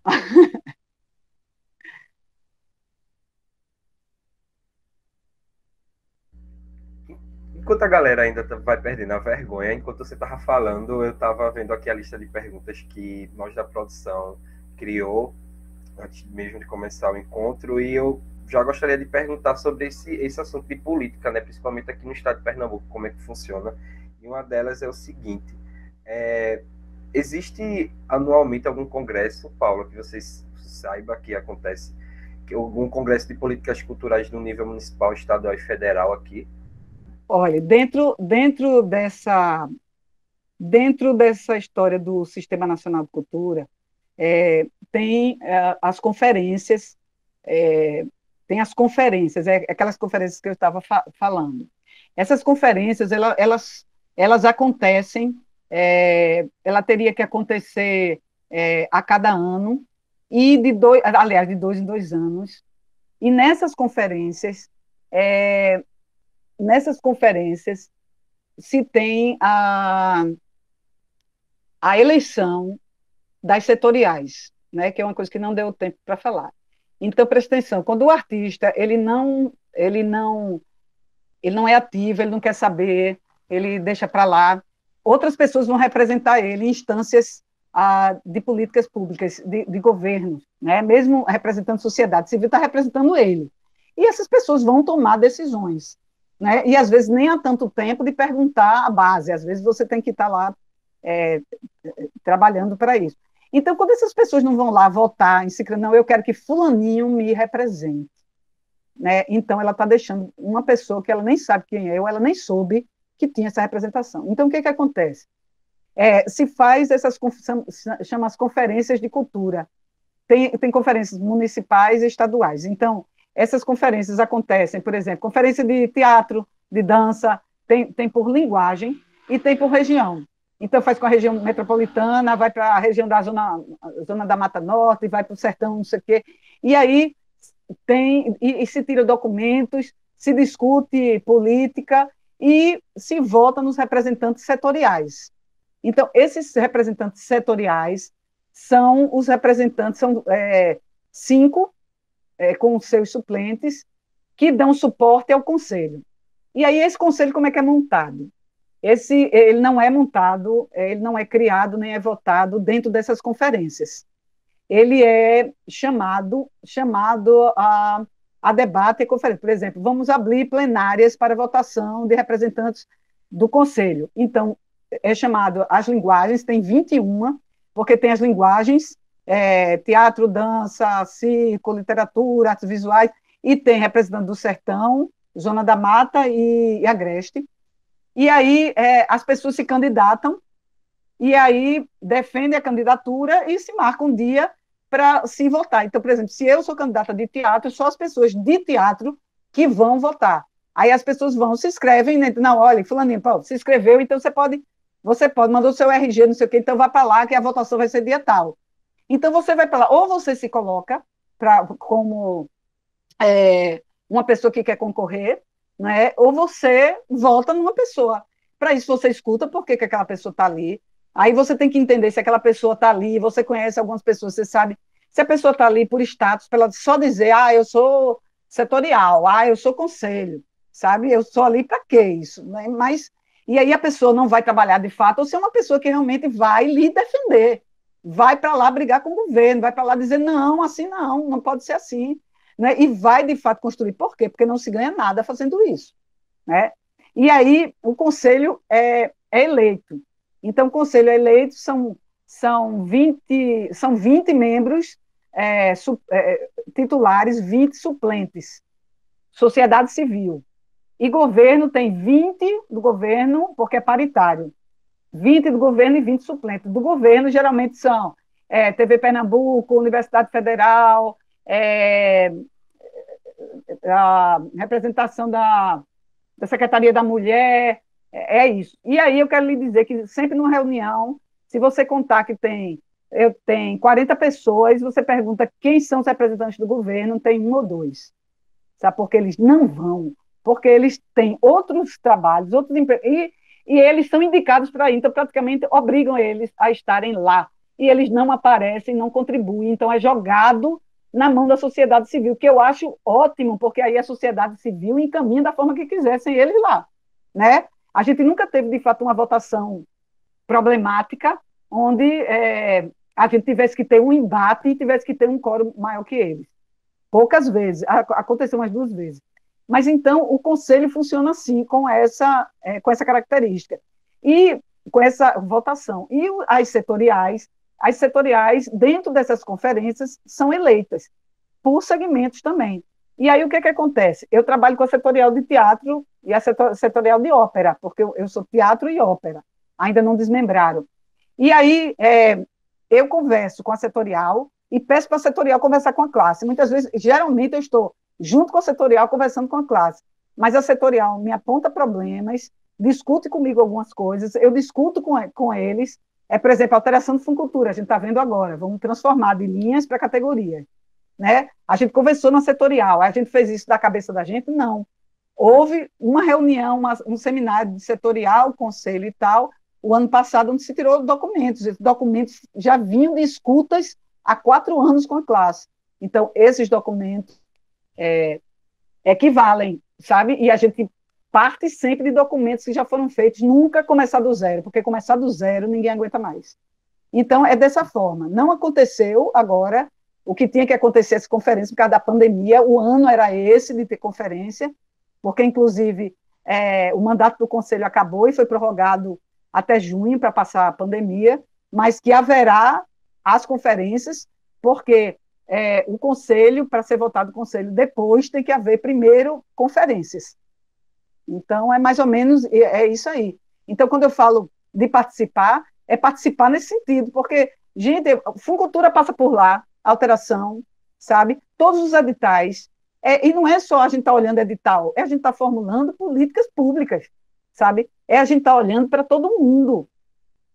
E a gente, às vezes, não encontra esse respaldo no governo, a gente, às vezes, encontra, às vezes, não. E eu tive o maior prazer de ser. A gente brigou por esse conselho há muito tempo, porque o conselho era de notáveis. Era um conselho que foi criado na época da ditadura, lá ficou com pessoas ganhando muito, ganhando bem, e trabalhando só com patrimônio. E a gente conseguiu isso desde a época de Eduardo Campos, não sei que a gente conseguiu, a gente brigou muito por isso, e a gente conseguiu essa reestruturação do conselho, sabe? Então, assim, foi um espaço que não foi dado. A gente foi lá, brigou anos e tomou. E eu fiquei super feliz, porque eu fui a primeira presidenta, sociedade civil, fui a primeira presidenta e mulher. Então, isso foi muito significativo. E foi muito legal, assim, da gente ter conseguido isso. Fui eu, consegui, não. Foi um movimento que já vinha de séculos. Quer dizer que a gente vinha anos batalhando nisso. Paula, aproveitando, o Danilo aqui no chat fez uma pergunta, deixa eu ler aqui rapidão. De quanto em quanto tempo a Conferência Municipal acontece em Recife? Olha, eu vou dizer uma coisa para você, a Conferência Municipal, eu não sei, daquela prefeitura, eu corro longe, eu corro daquela prefeitura, era para acontecer, eu acho que era para acontecer, não tenho certeza não, a cada 2 anos, sabe? 2 anos. Mas eu vou dizer, ninguém entende isso, eu realmente não consigo compreender mais nada dentro daquela prefeitura, o que é que faz, o que é que não faz. Agora, eu acho que era isso.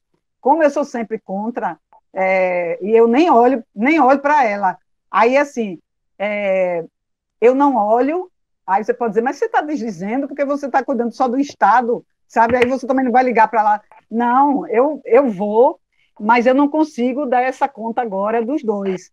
Então, eu entrego, principalmente porque tem um conselho que passou a época e não foi reeleito, não foi eleito, E aí entrou, colocaram uma coisa lá que poderia haver prorrogação de mandato, e aí a prefeitura vai prorrogando o mandato do conselho sem a votação do conselho agora, né? Tem mil problemas, e por falta dessas conferências também, né? Com o SIC lançado desse jeito que foi aí, sem conversa nenhuma, e outras coisas. André, Atenção, isso, você já ia acionar aí, pode falar. não, é só para pegar carona no que a Paula está falando. Bem, boa noite a todas, a todos. É, Antes até de falar, né, parabenizar mais uma vez a Milena, a equipe aí da produção, assim, sempre muito engajada. Fico muito feliz vendo os e-mails de vocês, a divulgação. Paula, eu sou servidor também da UFPE, da Pró-Reitoria de Extensão e Cultura, Henrico, meu nome. E só para assim, né, fazer, não sei nem se é uma pergunta exatamente, vamos pensar junto contigo, sabe? Levantar a bola para você desenvolver mais a ideia, acho, na verdade. Assim, primeiro dizer também que eu estou pensando o gestor e produtor cultural como sinônimo, né, para facilitar aqui a fala. E dizer que, assim, ao longo do tempo, né, eu tenho cada vez mais pensado no produtor como um protagonista, mas não no sentido do protagonista de estar ao palco, né, na frente do palco dos refletores. Como você, eu também comecei nos palcos e estou cada vez mais na produção, na gestão, né, cultural. Então, mais protagonista no sentido de cada vez mais nos percebermos como um vetor de desenvolvimento social e econômico, sabe? Assim, né? De ser um dos protagonistas da efetivação desses direitos, ao quais nós, nem, enfim, daquilo que nós temos direito, né? Então, cada vez mais eu tenho tentado pensar na nossa produção, na nossa profissão, na nossa atuação como estrategistas, sabe? Que articulam o tempo inteiro a criação estética, a dimensão estética, e eu vou chamar assim a materialidade, a realização daquele sonho, daqueles desejos, por meio dos direitos e das políticas. Eu acho que é um pouco disso, né, que você tem trazido aqui nessa fala, nesse encontro.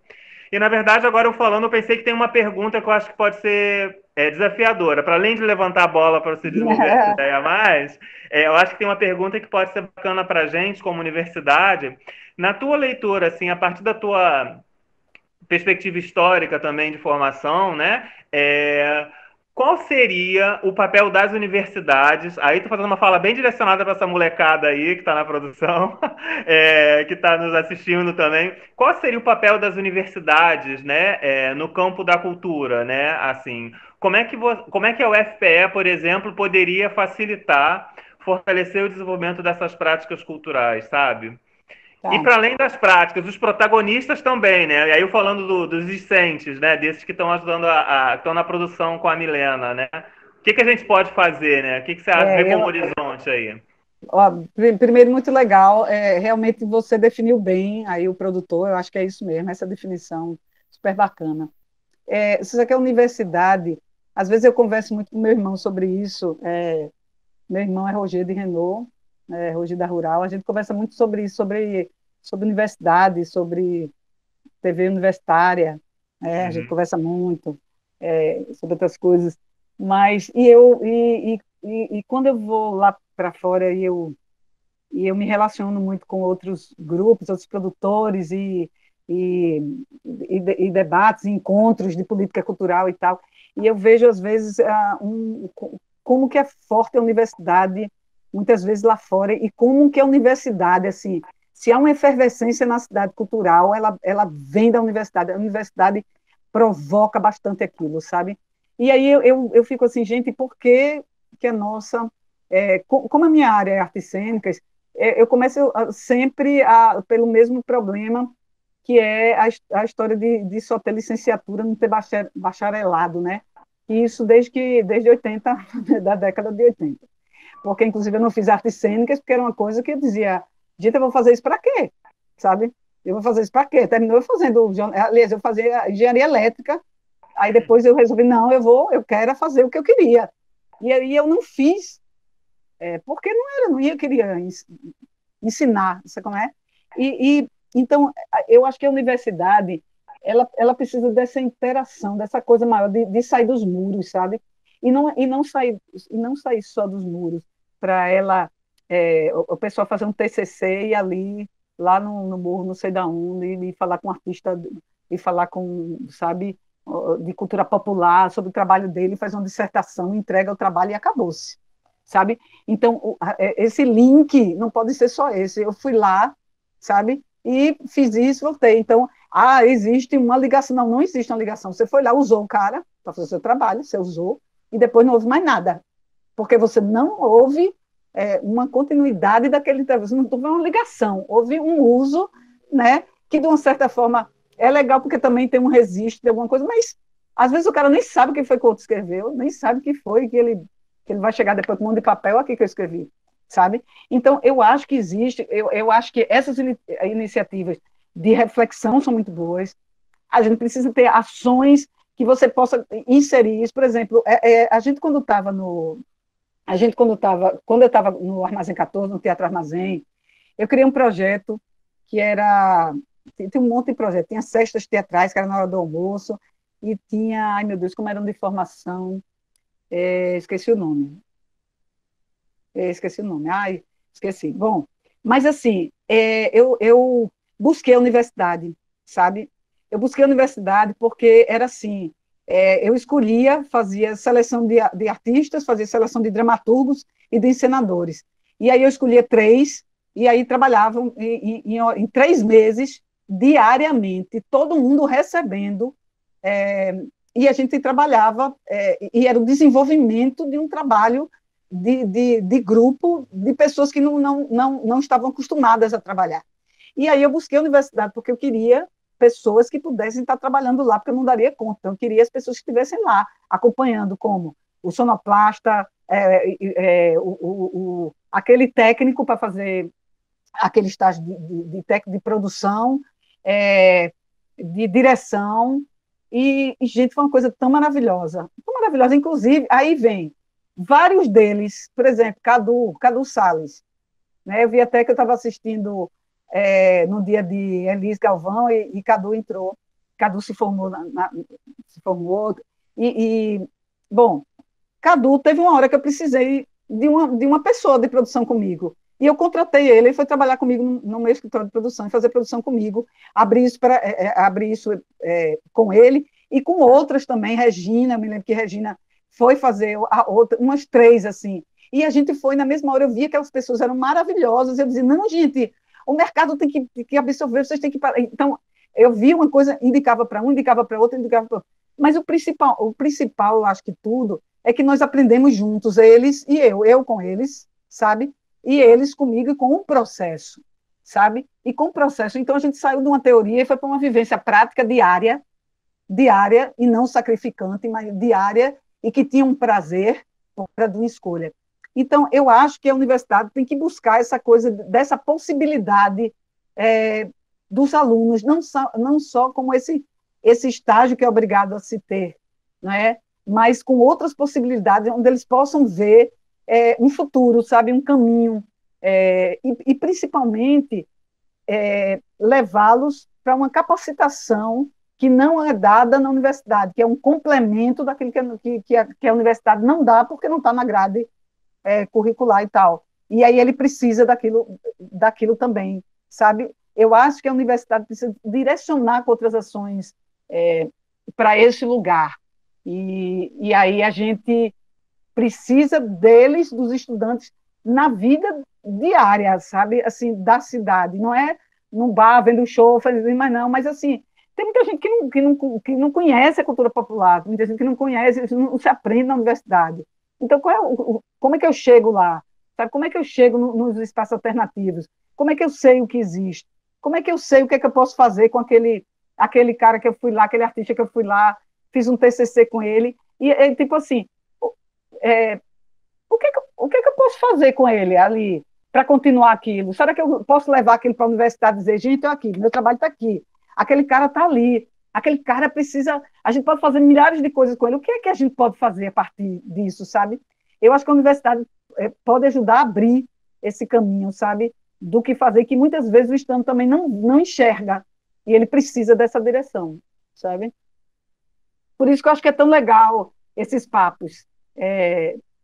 Logicamente que a gente não pode ficar só de papo, a gente tem papo e a gente tem outras coisas também para se fazer, e as coisas vão tendo continuidade, né? E eu sei como é difícil dentro da universidade se trabalhar em algo público, né? Você fica com as mãos atadas em determinadas coisas, quando vem um reitor diferente e que não é muito afim de determinadas coisas, tudo vem por água abaixo do que se construiu, então é tudo muito difícil no país. A gente está num país onde você constrói, constrói, constrói, depois vem um, tira e desmorona a coisa toda. E a gente tem que estar lá firme, segurando, para você não ir para baixo também, né? O Danilo aqui também. Danilo Carlos acionou aqui que eu vou fazer pergunta. É Danilo. Oi, eu queria fazer uma pergunta para tu explicar assim de uma forma, sei lá, do jeito que você quiser, sobre as câmaras setoriais, porque eu assim, enquanto Danilo, eu sinto necessidade de estar participando dessas tomadas de decisão mesmo das políticas culturais, sabe? E eu vejo como as câmaras setoriais um espaço mais aberto aos artistas, que não são necessariamente um conselheiro como você e tal.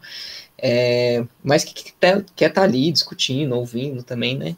Aí, enfim, como funcionam as câmaras, como são isso?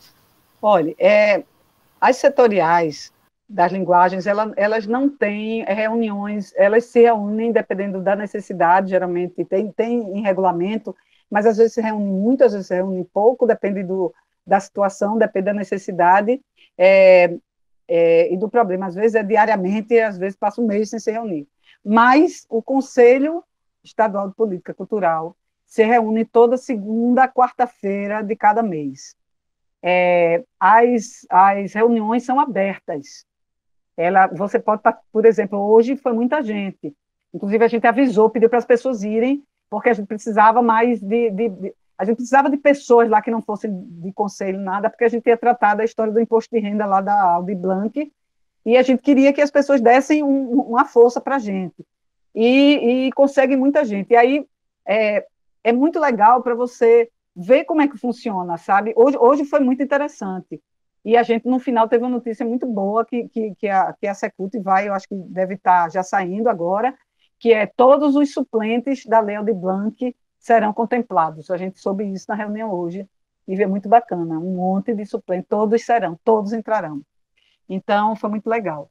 Mas, assim, a gente teve hoje 2 assuntos bem polêmicos, e que foi muito interessante, e a pessoa que está fora acompanha, porque a gente está falando, principalmente agora que a gente está falando da Aldir Blanc, vai falar do acompanhamento. Então, às segundas tem um link, certo? Tem um link que sai, mas sai muito no dia da reunião. A gente tem que passar, teria que se comunicar para passar. Mas aí é fácil, porque aí você passa um e-mail para mim, ou um WhatsApp para mim, o pessoal tem aí, fala, olha, eu queria participar da reunião, você manda o link para mim, aí eu mando o link, você entra e você vai participando do conselho. E aí, quando a gente faz uma reunião, de vez em quando a gente faz uma setorial, por exemplo, daqui a pouco eu vou fazer uma de teatro, na próxima semana, para apresentar as alterações do Funcultura, que já vai ser lançado no final do mês. A gente ainda está pensando, né? Mas tem algumas coisas que eu preciso chamar a classe, eu preciso ouvir as pessoas e preciso dizer o que é que a gente está pensando e elas darem algumas sugestões. E aí, nesse momento, aí eu mando o card, eu mando para todas as redes, eu mando tudo, e aí vem quem quer para a reunião e se inteira dessa reunião. Mas você pode ir para as reuniões do Conselho, que são sempre as segundas, quartas-feiras do mês, tá? Aí você marca aí, você só pede o link que eu passo, você participa. Por enquanto que está sendo virtual, porque quando era presencial, e se Deus quiser a gente voltará um dia, é lá na Casa Oliveira Lima, que é a casa dos conselhos. Massa, vou querer sim. Legal, legal, muito bom. Continuando as perguntas, Carlos. Olá, boa noite. Primeiro dizer que é muito massa estar presente num diálogo como esse, assim, sabe, Paula, você traz muitas questões que eu não havia parado para pensar, né? Então, porém, uma coisa que eu vejo em paralelo a isso que você traz é que muitas vezes, na realidade de trabalho, e para mim que vim da Universidade Federal, do curso de teatro, e que hoje estou tentando me inserir no mercado e sobreviver, a gente se vê muito só. De uma maneira geral, se vê muito só. Já acompanhei muitos grupos e pessoas que fizeram ajuntamentos, tanto de produção ou grupos de teatro, e que sucumbiu, que, tipo, não teve fôlego, não teve força. Eu hoje faço parte de um grupo que aos trancos e barrancos estamos juntos, mas até para você conseguir também se manter e tentando tratar a coisa com a realidade, dividindo funções, indo atrás de editais, enfim, ainda assim é muito difícil. Você disse que, e foi uma coisa que eu anotei, que assim, a carreira sólida e sustentável, ela se dá a partir do trabalho coletivo. Mas, em paralelo a isso, eu pergunto assim, diante da solidão de tantos profissionais e tantas pessoas que vêm da cidade, o que é possível se fazer sozinho? Olha, o que você faz sozinho é você buscar pessoas para você trabalhar com você. Porque eu não estou dizendo que você não faça sozinho. Veja só, a gente hoje em dia, cada vez mais, como eu tinha falado, a gente precisa se profissionalizar num monte de coisa, e cada vez tem surgido mais pessoas querendo trabalhar e buscando, e cada vez a gente tem mais informações, e cada vez a gente tem mais coisas. Então, eu acho, na realidade, que você tem que ter parceiros, sabe? Eu acho que tem que ter parceiros, porque eu me lembro de.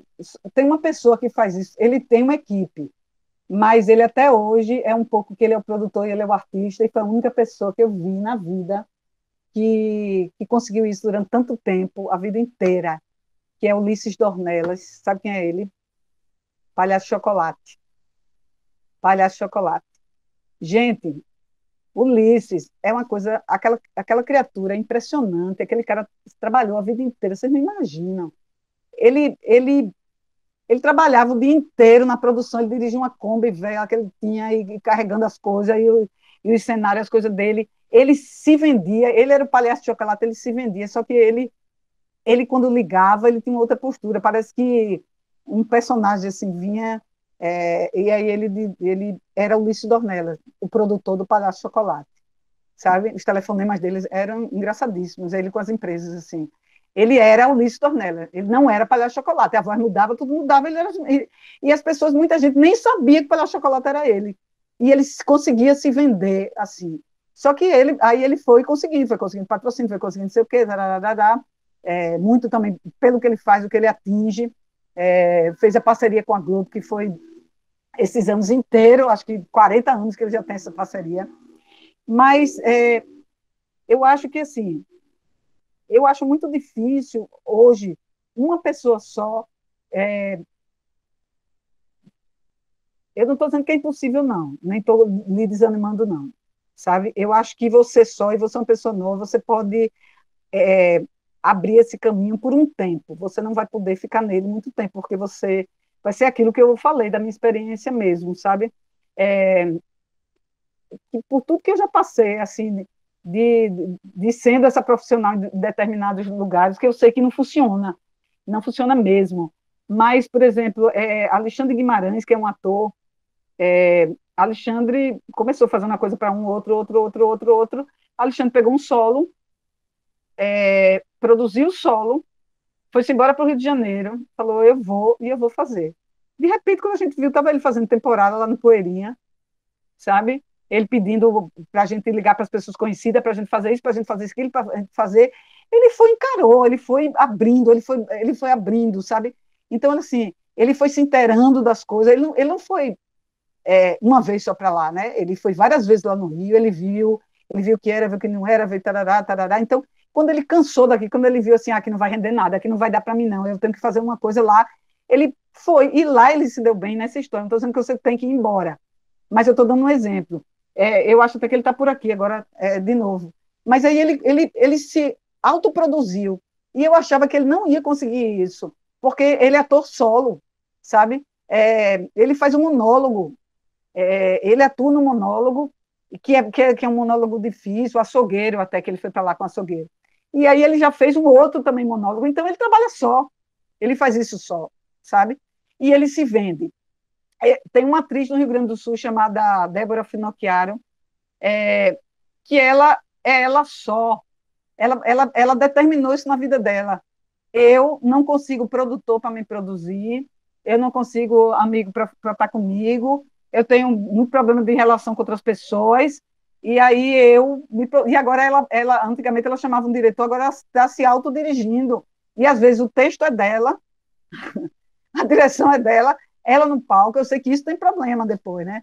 Mas às vezes, aí ela até ela brinca e ela fala assim, não, minha filha, eu faço isso, e ainda estou fazendo luz e som, que eu boto uma mesinha assim, para mexer e acabou-se. Eu viajo eu me vendo, sou eu não pago a ninguém, eu não vai com ninguém. Espera aí que eu vou descer aqui uma criatura. Eita, desculpa aí, enfim. Aí, aí então, ela consegue fazer isso. Então, eu dizer para você que você não consegue, não, entendeu? Depende do seu caminho. Primeiro, depende de você, do seu trabalho, do que é que você é como ator, o que é que você vai encarar.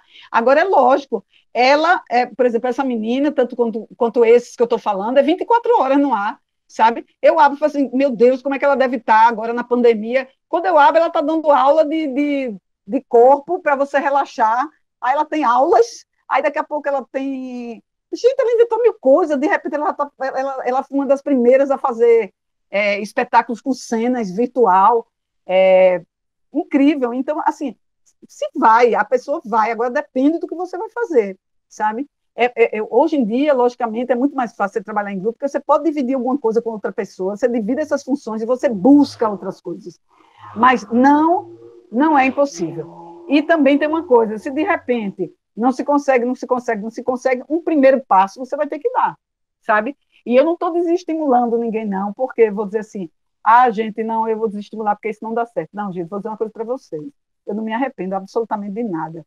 Se eu não tivesse sido corajosa, se eu não tivesse sido determinada, tivesse tido uma autoconfiança, porque naquela época, que eu acho que é a faixa de idade de vocês, é isso. Você pode dizer, você é muito feia. Você diz, querida, se olhe, sabe? Mas hoje em dia, se a pessoa disser, filha, você está descabelada. Eu falo, não, por favor, sabe? Aí, assim, é um negócio, então, a idade traz isso. E a gente tem que aproveitar, porque você pode fazer errado, mas você vai achar um caminho também para você fazer. Mas o meu caminho foi aquele, se eu não tivesse feito daquele jeito, eu não tinha feito.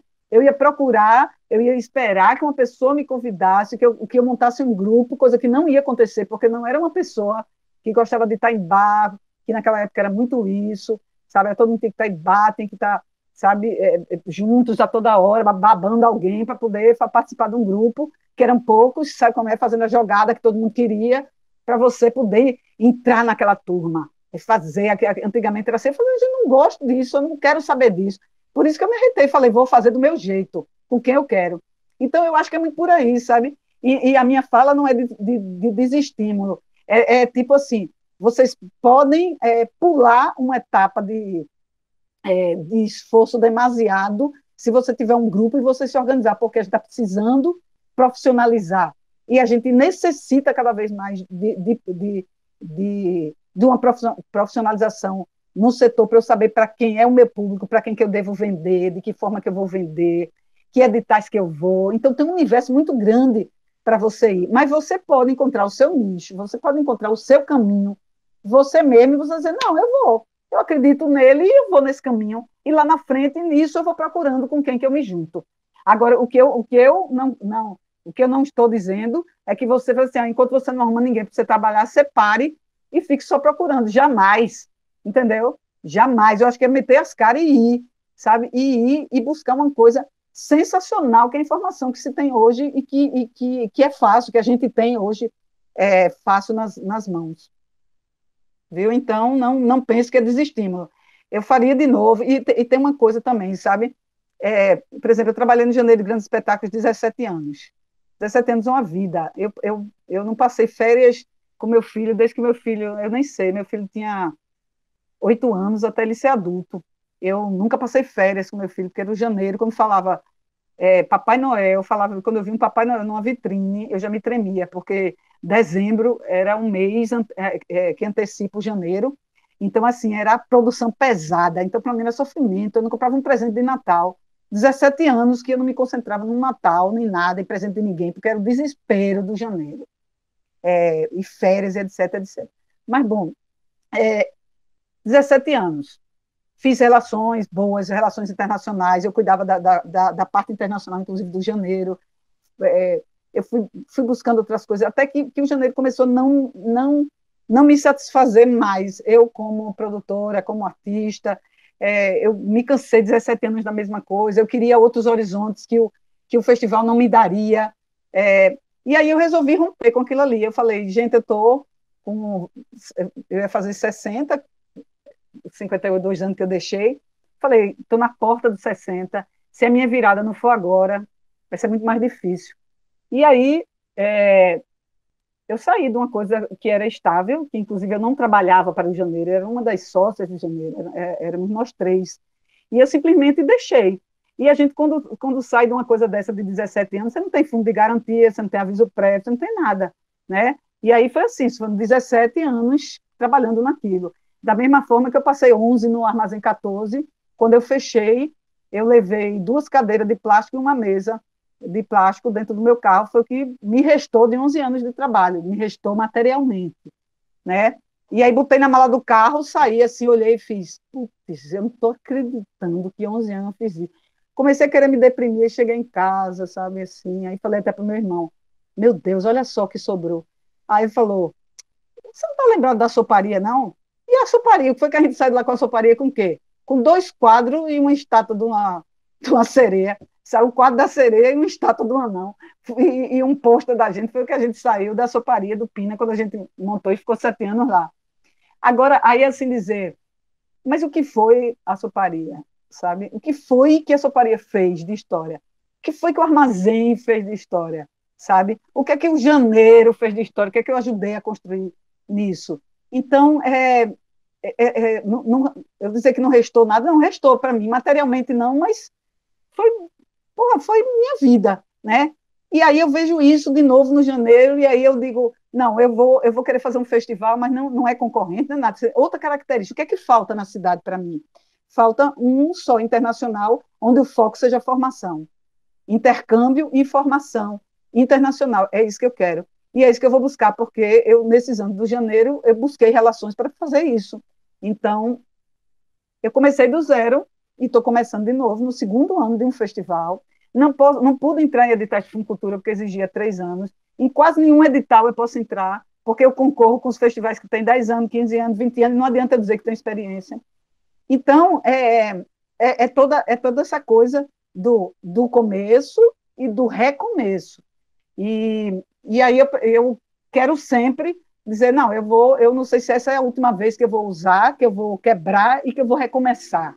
Mas eu quero estar sempre preparada até minha velhice, que eu já estou na velhice, já sou idosa, eu soube agora, né, nas filas, que eu já sou idosa, tomei um choque quando eu soube.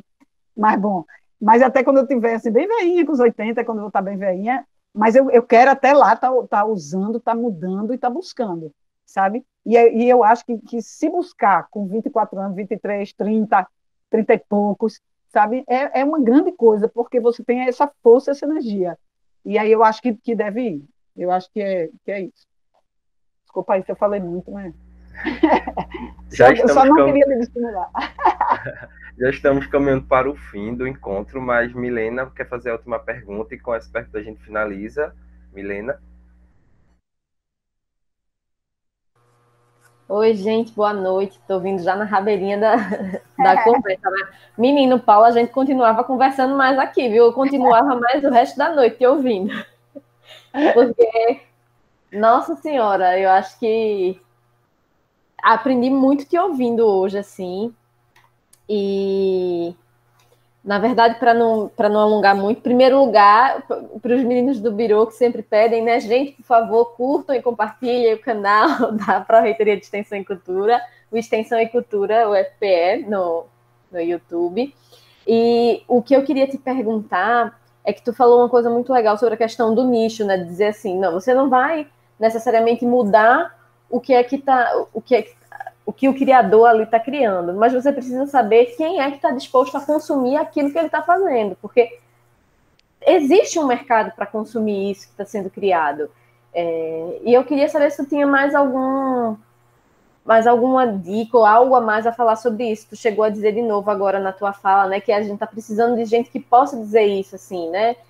Com quem você precisa falar, para onde você precisa direcionar esse projeto, porque esse teu projeto deve ser importante para algum nicho da sociedade, sim. E aí, se tu tiver dicas a repassar sobre isso... Primeiro, quando eu falei aquela coisa lá no PowerPoint que tinha, assim, de você conhecer sua área de atuação, né, primeiro do seu trabalho, daquilo que você faz, e é muito importante você conhecer a sua cidade, né, aonde sua cidade, seu estado, onde você mora, quem são aquelas pessoas, o que é que aquelas pessoas pensam, do seu bairro, da sua cidade, tá, para você ir achando que público é esse, de que forma eu posso direcionar meu projeto para eles, para as pessoas que têm esse interesse, né? E eu às vezes falava isso com um pessoal, eu dei umas aulas no Mundo Cultural, e eu dizia, gente, por que todo mundo está começando a fazer projeto, quer fazer projeto para Rouanet? Rouanet, meu Deus do céu, Rouanet não adianta, gente, sabe? Não adianta, assim, como um primeiro projeto, até pode ir, mas a Rouanet é dificílima, a Rouanet é uma coisa de mercado dificílima. Então, assim, por que você não faz para o seu bairro? Por que você não faz para... Aí era um pessoal de uma comunidade, eu falava, vem cá, a venda lá do seu Zezinho, lá da esquina, se tu pedir para ele bancar e não sei o que para você, pagar uma faixa, pagar não sei o que, ele faz, o outro faz. E aí, no final do curso, a gente conseguiu um dinheiro, 8 mil da prefeitura, eu joguei na mão deles e falei, eu quero ver agora vocês produzirem, que tem uma produção nova com esses 8 mil e vão atrás dessa produção. E eles conseguiram, para provar eles que ali naquele ambiente eles conseguiam realizar. E era o início, sabe? Porque eles conheciam aquilo ali e conheciam aquelas pessoas e eles iam, para além daquilo, buscar, partindo daquelas pessoas, né? Mas isso é só um início de como às vezes as coisas estão perto e você não enxerga, você vai para uma coisa lá longe que não tem nada a ver com você, né? E com uma dificuldade 10 vezes maior. Mas eu acho que uma coisa, se você tem que buscar, por exemplo, edital de não sei o quê, vamos falar de edital. Se existem os editais, você tem que estudar qual é a missão daquela empresa. O que é aquela, além da missão, quais são as diretrizes daquele edital, o que é que ela pede, o que é que ela direciona. Por exemplo, hoje em dia, a gente sabe que os editais de empresas públicas, ele não permite um monte de coisa, né? Não permite um monte de coisa. Então, você estudar aquilo ali, saber se aquele patrocinador que você vai, como é que ele, quem é, sabe, quem é, o que é que ele pensa, ele é bozo, aí eu vou oferecer uma coisa que fala do governo, aí o cara é bozo, entendeu? Aí fala, porra, não dá certo, você não vai procurar aquilo, né? Então, eu acho que rede social é muito bom para isso, sabe? Eu acho que agora a gente virtualmente, essa pandemia trouxe uma coisa muito, muito boa, se é que ela pode ter trazido alguma coisa, mas alguma coisa boa tinha que ter. A gente está descobrindo isso muito hoje na internet, é muito mais fácil a gente ver isso hoje, por exemplo, com teatro, você, em lives, com apresentação que você possa fazer, se você fez uma cena e você colocou ali, e você colocou no Instagram, de repente ali você tem uma ideia de que público é aquele, porque você vai ter os likes, quem foi, quem não foi, então você consegue ver aquele perfil que você vai trabalhar. Então isso é uma coisa que virtualmente funciona bem, que você pode trabalhar muito em rede social, para você buscar isso sem você sair atrás de custos maiores. E quando você começar a fazer o público, por exemplo, você sabe que seu espetáculo vai ser um espetáculo pequeno para pouca gente, porque você sabe que é um espetáculo difícil, você sabe que é um espetáculo que está começando. Então limita os lugares, não bota um lugar muito grande que vá... E aí você pega, se forem 10 pessoas, tudo bem. Faz uma coisa assim, um cadastro daquelas 10 pessoas, sabe? Aquelas 10 pessoas, tipo, pega o nome, e-mail, pergunta se a pessoa quer, começa a fazer um cadastro daquele público. Quando você fizer uma outra coisa, você vai direto e você cria uma relação com aquele público, né? E aquele cara pode Aí você tenta fazer uma coisa diferente com ele, tipo, manda uma coisa virtual agradecendo a presença dele no espetáculo, diz, a gente vai, quando a gente tiver com o próximo espetáculo, a gente vai te dizer, e aí você diz, a gente já está ensaiando, e aí você começa a pegar aquelas pessoas que você viu, que foram, que deram respaldo, porque disseram, que bom que você se comunicou, e você vai trabalhando aquelas pessoas, para aquelas pessoas, de fato, serem aquele público que você vai cativando, trabalhando e buscando, é um trabalho de formiguinha, né? Esse aí é você cativar este público e você continuar fazendo essas ações que pouca gente faz isso, e que isso dá, com o tempo, isso dá um resultado estrondoso.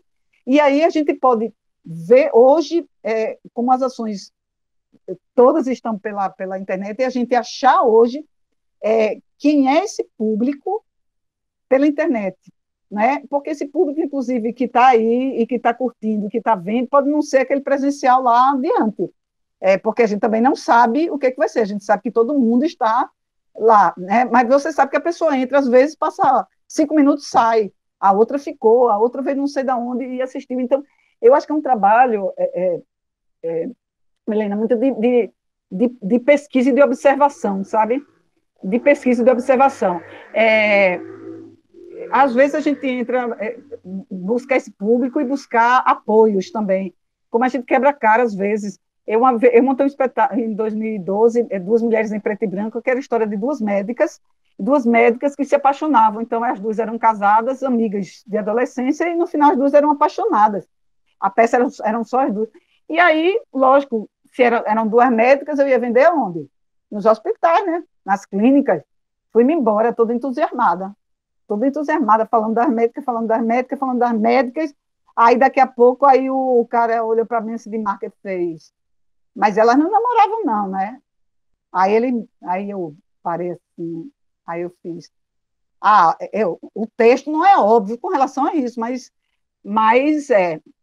tem. Aí ele fez, mas tem algum contato físico? Não, a gente tinha um beijo que demorava 3 minutos, era a duração do beijo das duas, eram 3 minutos, eu quase que dizia, tudo bem, a gente beija, mas a gente pode tirar o beijo. Se você der o dedo, eu tiro o beijo. Não faz nenhum problema, aí vai tirar. Mas não, aí ele, cara, fez. Aí eu falei, rapaz, tem, viu? Tem. Aí ele, minha Nossa Senhora, eu já ia botar esse espetáculo para a coisa do fim de ano dos médicos, ia ser uma coisa horrorosa. Aí eu fiz, mas por quê? Aí não, porque a diretoria não aceita isso de jeito nenhum. Não, aí não pode. Mas o que você pode fazer? Eu disse, não, eu não posso mudar. Aí a gente veio para aquela relação que eu falei de produtor, mas que tem uma coisa de empresa com o artista também, com o produtor, que é mudar o sentido. Mudar para você, né, você se adequar ao mercado. Eu falei, não, olha, a gente, inclusive, para escolas do Estado, a gente tira o beijo, sabe? A gente tira, porque é um levante tão grande, são 3 minutos de levante. E aí não dá para ser, as crianças não os adolescentes assim, não têm essa condição, nesse momento, de estar. E a escola pública é mais problemática, porque os pais correm também para o Estado para reclamar disso. A gente sabe, bom, então, assim, a gente não mudou e eu perdi o patrocínio, que era essa coisa. E, às vezes, a gente quebra a cara, porque o pensamento, eu fui no lugar certo, e ele quase que fechava, mas a minha temática não agradou a ele. Então, aquele não era absolutamente.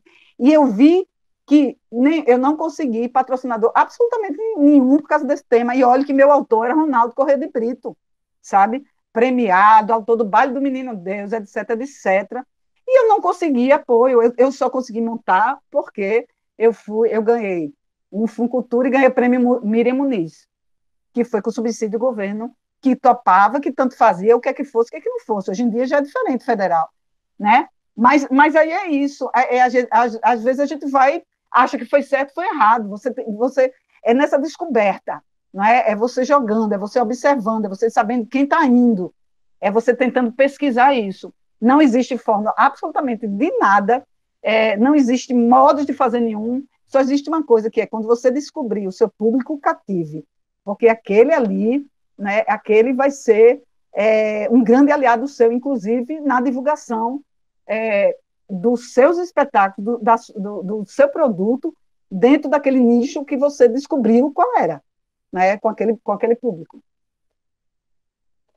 Tem uma coisa também, só que teve um patrocinador uma vez, tem um espetáculo de Shakespeare, e aí o cara virou e falou assim, mas esse final não dá certo, não. Esse final tem que mudar, sabe? Tem que ser mudado esse final, porque desse jeito o público não vai terminar nessa tragédia.